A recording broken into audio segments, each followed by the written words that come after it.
दोस्तों, एक विधवा महिला की अचानक से तबीयत खराब होने लगती है। उसका जब उल्टियां नहीं रुक रहा था तो उसका एक पड़ोसी होता है, उस महिला को लेकर हॉस्पिटल में चले जाते हैं। और हॉस्पिटल का जो डॉक्टर होता है, जब उस महिला के कुछ जांच पड़ताल करते हैं, फिर कहते हैं कि आपके लिए खुशखबरी है, आप मां बनने वाली हो। लेकिन जैसे इस बात को विधवा महिला सुनती है, उसके पैरों के नीचे से जमीन खिसक जाती है। अब उसे समझ में नहीं आ रहा था कि उसका पति के मरे हुए कई महीने हो चुके हैं, फिर उसके साथ ऐसा कौन कर सकता है, वो प्रेग्नेंट कैसे हो सकती है। और यही जानने के लिए जब वो अपने घर आती है और इस पूरे मामला के छानबीन करती है, फिर जो सच्चाई का पता चलता है उसे जानकर हर कोई हैरान रह जाता है। नमस्कार, प्रणाम, मैं सर्वेश राज। कहानी शुरू करूं इससे पहले आपसे एक छोटी सी गुजारिश है, आप प्लीज वीडियो को लाइक कर दीजिए, साथ ही साथ चैनल को भी सब्सक्राइब कर लीजिए ताकि मेरा हौसला बढ़ता रहे। तो दोस्तों, आज आपको जिस घटना की कहानी सुनाने जा रहा हूं, दरअसल घटना है हरियाणा प्रदेश का एक शहर है पंचकूला, और इसी में एक कॉलोनी है चंपा।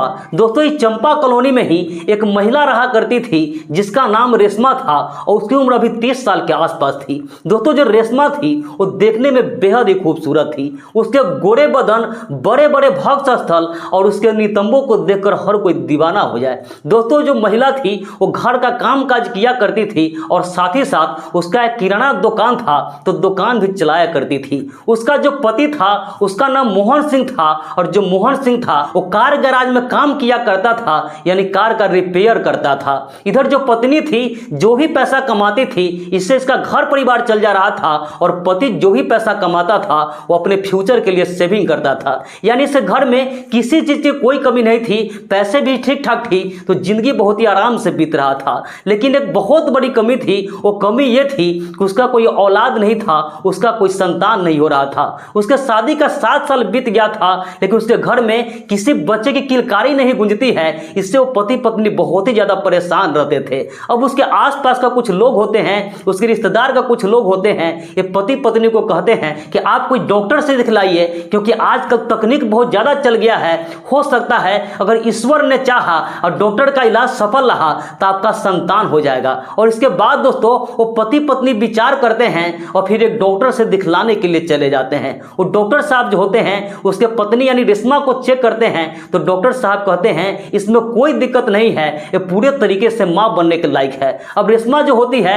अपने पति को जांच पड़ताल करने के लिए कहती है, तो उसका पति मना कर देता है। वो कहता है कि मैं जांच पड़ताल नहीं करवाऊंगा, लेकिन उसकी पत्नी उसे बहुत समझाती है कि कोई दिक्कत नहीं है, आप एक बार करवा तो लीजिए, क्या पता जो प्रॉब्लम होगा अगर उसका इलाज हो गया, ठीक हो जाएगा, तो मैं मां बन जाऊंगी। इसके लिए उसका जो पति होता है अपना जांच पड़ताल करवाने के लिए तैयार हो जाता है। अब जो डॉक्टर होते हैं जब उसके पति का जांच पड़ताल करते हैं, तो डॉक्टर साहब एक नया बात कहते हैं। डॉक्टर साहब कहते हैं कि आपका जो फेफड़ा है वो बीड़ी सिगरेट पीने से पूरे तरीके से खराब हो चुका है, आप कुछ ही दिनों का मेहमान हैं, आप कब चल बसेंगे, आपकी जिंदगी का कोई भरोसा नहीं है। अब जैसे ही इस बात को उस महिला का पति सुनते हैं, वो महिला सुनती है, दोनों पर दुखों का पहाड़ टूट पड़ता है। डॉक्टर साहब कुछ दवा देते हैं, वो दवा लेकर उसका पति और महिला अपने घर चले आती है, और उसका पति दवा को खाना शुरू कर देता है। तो उसका पति था वो बहुत ही ज्यादा चिंता में रहने लगता है। उसे लगता था कि अब तो कुछ ही दिनों का मेहमान है, और यही चिंता में रहते रहते वास्तव में दोस्तों 15 से 20 दिनों में इसका तबियत बहुत ज्यादा खराब होने लगता है। अब धीरे धीरे वो बेड पकड़ लेता है, उसको कमजोरी से ग्रसित हो जाता है। अब जो उसका पत्नी होती है बहुत ज्यादा परेशान रहने लगती है, अपने जेठ को बुलाती है और अपने जेठ से कुछ पैसा लेती है ताकि अपने पति को अच्छे से इलाज करवा सकी। वो अपने हिसाब से इलाज करवाती है, लेकिन 5-6 महीने के बाद ही उसका पति इस दुनिया को छोड़कर चला जाता है। अब इसके बाद जो महिला होती है उस पर तो दुखों का पहाड़ टूट पड़ा था। वो किसी तरह अकेले महिला थी, जिंदगी को जीने लगती है, घर का काम किया करती थी, किराना दुकान था, उससे पैसा आता था और इसी से गुजर बसर कर रही थी। लेकिन उससे मजबूरी था कि घर के बाहर का भी काम था वो खुद से ही करती थी। बाहर जाकर सब्जियां लाना हो या कुछ भी खरीदना हो तो खुद से ही जाया करती थी। अब उसके मोहल्ला कुछ लोग होता है इस महिला को ताना मारने लगते हैं कि अकेली रहती है, बाहर आवारा की तरह घूमती है, पता नहीं इसे कई मर्दों से चक्कर होगा कि किसके साथ क्या कर रही होगी। अब मोहल्ला का ताना से जो रेशमा होती है बहुत ही ज्यादा परेशान रहने लगती है। अब वो सोचती है कि अगर हम इस तरीके से बाहर जाते रहे तो मोहल्ला का लोग है हमें पूरे तरीके से बदनाम कर देगा, हमें ताना मार मार के जीने नहीं देगा। और यही सोचकर उसका जेठ का एक बेटा होता है जिसका नाम प्रताप होता है। वो सोचती है क्यों नहीं अपने भतीजा प्रताप को यहाँ बुला लेती हूँ, प्रताप यहाँ रहकर बाहर का काम भी कर देगा और यहीं पर रहकर पढ़ाई भी पूरा कर लेगा।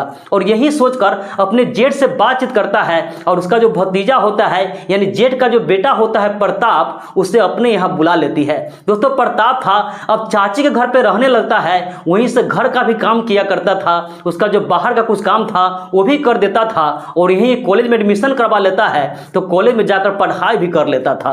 इस तरीके से दोस्तों 2 से 3 महीने का वक्त गुजरता है और एक दिन क्या होता है, शनिवार का दिन था और जो प्रताप था कॉलेज से जल्दी घर आ जाता है और जब घर आता है तो अपने चाचे को देखता है कि पतली सी बारीक से साड़ी पहन रखी है और उस साड़ी में से उसका गोरे बदन का खूबसूरती, उसका बड़े बड़े भौक चक्सल और नितंब साफ साफ दिख रहा था।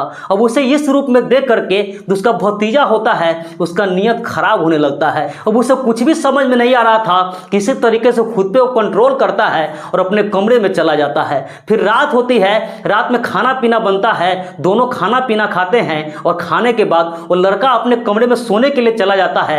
इधर जो चाची होती है अपने कमरे में सोने के लिए चली जाती है। लेकिन दोस्तों जो लड़का था प्रताप, उससे आज नींद नहीं आ रही थी, उसके दिमाग में उसके चाची का खूबसूरत बदन चल रहा था। और फिर रात के 11 बजे चुपके से लड़का अपने कमरे से बाहर निकलता है और चाची के कमरे में चला जाता है। और जब चाची के कमरे में जाता है तो चाची थोड़ा अजीब तरीके से लेटी हुई थी, उसका कपड़ा अस्त व्यस्त था और उसको उस हाल में देखकर ये लड़का और भी बहुत ही ज्यादा परेशान होने लगता है। इसे छूने का मन करता है और आखिरकार दोस्तों ये लड़का बड़े हिम्मत करके चाची को बदन को हल्का हल्का हाथों से टच करने लगता है। लगभग 4 से 5 मिनट तक ऐसा करता है, लेकिन जो उसकी चाची थी वो पता नहीं सो रही थी या फिर अनजान बनने की नाटक कर रही थी, वो इसका कुछ भी विरोध नहीं करती है। और लगभग 4 से 5 मिनट बाद जब उसकी चाची थोड़ा सा हरकतें करती है तो लड़का घबरा जाता है और घबरा कर उसे कमरे से बाहर चला जाता है। वो अपने कमरे में जाकर सो जाता है और अगले दिन जब होता है तो लड़का प्लान करता है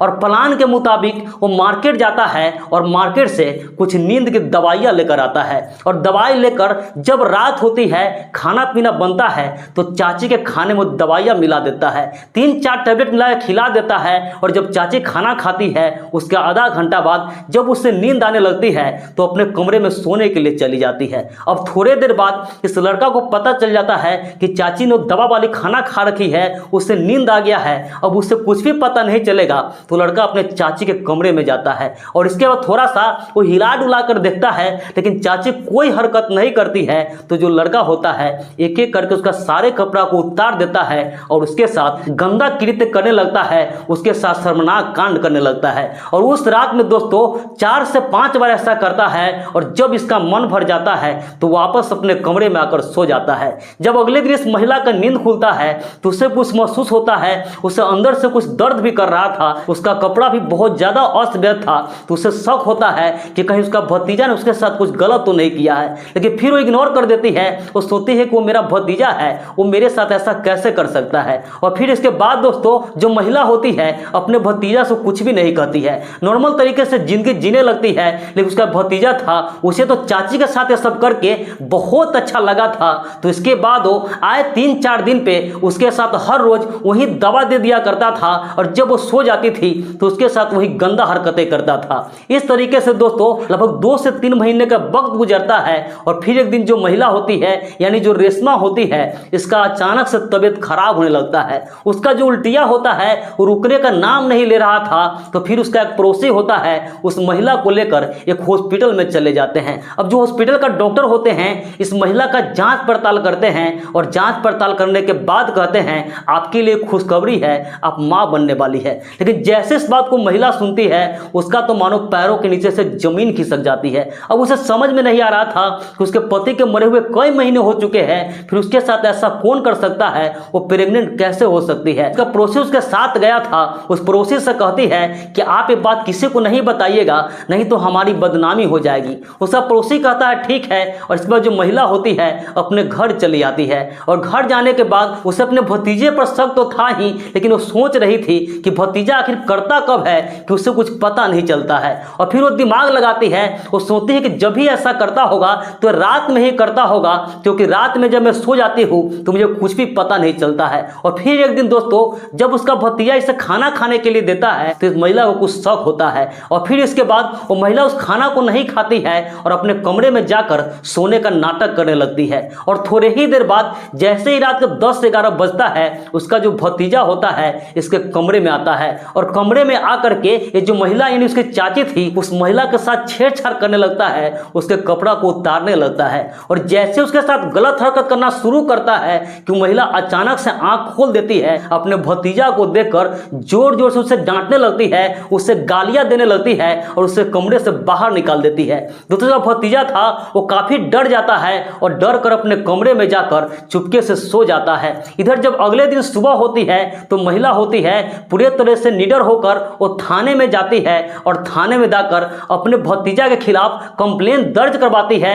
उसे सारी कहानी बताती है। इसके बाद जो पुलिस वाले होते हैं इसका भतीजा जो प्रताप था उसे गिरफ्तार करते हैं और उससे जब पूछताछ करते हैं तो पहले तो इधर उधर की बातें कर रहा था, ये सब चीजों को एक्सेप्ट नहीं कर रहा था, लेकिन जब पुलिस वाले सख्ती दिखाते हैं, अपने तरीका से पूछते हैं, तो जो लड़का प्रताप होता है वो टूट जाता है और सारी सच्चाई बता देता है, अपना जुर्म को कबूल कर लेता है। दोस्तों इसके बाद जो पुलिस वाले होते हैं इस लड़का यानी प्रताप को सलाखों के पीछे भेज देता है। तो दोस्तों आजकल हमारे समाज में इस तरह की घटनाएं बहुत ज्यादा बढ़ गई है, इसलिए आप हमेशा सतर्क रहे, सावधान रहे। बाकी दोस्तों इस पूरे घटना पर आपकी क्या राय है कमेंट करके जरूर बताइएगा। तो दोस्तों इस पूरे घटनाक्रम सुनाने का उद्देश्य किसी की भावनाओं को आहत करना नहीं था, किसी का भी दिल दुखाना नहीं था, बस समाज में ऐसी घटनाओं से केवल आपको जागरूक करना था, सतर्क करना था। तो मिलते हैं ऐसे किसी नेक्स्ट वीडियो में, जब तक के लिए जय हिंद, वंदे मातरम।